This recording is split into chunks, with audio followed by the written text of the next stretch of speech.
Salut tout le monde, je m'appelle Nikita, je suis ingénieur diplômé à l'école Polytechnique de Bruxelles et aujourd'hui on va regarder un peu l'examen d'entrée de juillet 2024, on va regarder la partie trigonométrie. Le but ici ça va être de donner un peu une méthodologie de résolution, d'expliquer quelles propriétés on va utiliser et pourquoi, et montrer un peu comment est-ce que je réfléchirais aujourd'hui pour résoudre l'examen d'entrée. Ok, donc ici on nous demande de résoudre l'équation trigonométrique de 2 sinus 2x plus cos 2x égale à moins 2. Donc si on pose par exemple 2x égale à y, on voit qu'on a une équation du type a sinus de y plus b cosinus de y égale à c. Donc ça c'est une équation trigonométrique assez classique et là ce qu'on va faire pour la résoudre c'est de utiliser le fait que le sinus et le cosinus c'est vraiment la même fonction mais qui est simplement déphasée. Donc si on additionne un sinus et un cosinus étant donné que c'est la même fonction, on aura simplement un sinus qui sera résultant. Plutôt que d'avoir la somme de un sinus et un cosinus, on aura simplement un sinus qui sera simplement déphasé avec une certaine amplitude qui va résulter des deux autres. Et l'amplitude qui sera résultante lorsque les deux amplitudes sont différentes, elle sera donnée par la racine carrée de la somme des carrés des amplitudes du sinus et du cosinus ici. Et donc comme je disais, le sinus il sera déphasé, donc on aura un alpha qui sera caractérisé par un rapport des amplitudes. Donc là par exemple ce sera le rapport des amplitudes devant la sinus ou le cosinus et l'amplitude résultante. Donc le alpha on le connaît du coup, donc on aura l'amplitude résultante fois le sinus de y plus alpha, on va passer l'amplitude résultante de l'autre côté, et lorsqu'on va passer le sinus de l'autre côté, on aura évidemment deux solutions, étant donné que pour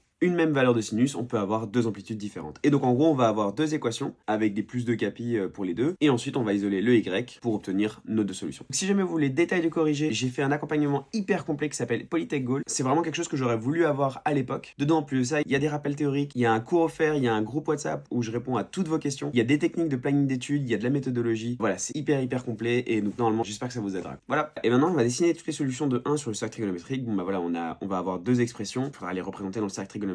Et a priori, on aura des cadrans qui sont certainement pas possibles étant donné qu'on voit que la somme des sinus doit être égale à moins 2, donc ça veut dire que l'équation, elle va forcément être bornée. Je veux dire, les angles ne pourront pas prendre toutes les valeurs. On pourra pas être dans le premier cadran parce que si on est dans le premier cadran, à ce moment-là, notre sinus et notre cosinus est positif. Et on voit bien que si on a des sinus et cosinus positifs ici, on sera pas égal à moins 2. Donc à garder ça en tête. J'espère que ça vous a aidé. Ça, c'était la partie trigonométrie. C'était assez rapide pour l'examen de juillet 2024.